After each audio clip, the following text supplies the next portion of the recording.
Did you know your brain reacts to the street art and all buildings the same way it does in a real museum?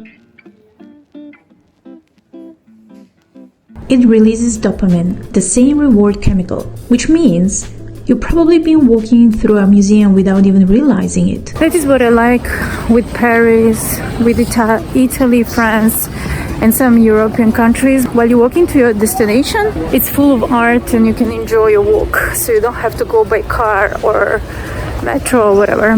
The biggest museum in the world actually has no walls, and no tickets, and no queues, and you're already inside it.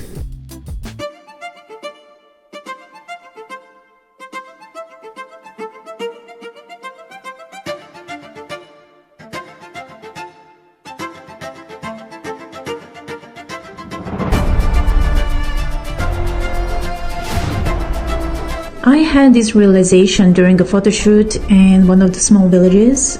Since I relocated, that changed my point of view definitely. I was surrounded by details that normally just walk past until I saw them differently, like I was in a gallery but outdoors. Studies in neuroscience shows that simply noticing patterns, colors, or architecture can activate the same parts of your brain that responds to famous artworks.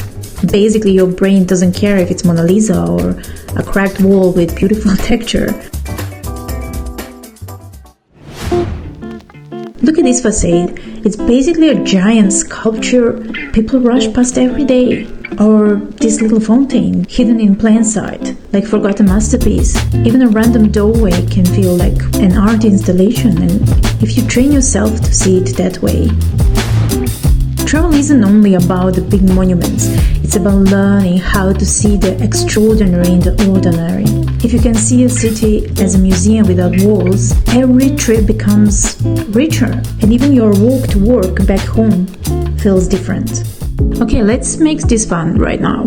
Pause for a second, look around where you are. What's the first thing that suddenly feels like art? I'm actually working on more videos like this. Little experiments in how travel changed the way we see the world. So tell me in the comments, do you want me to explore architecture as art or street food as art? Your answer will literally decide my next trip.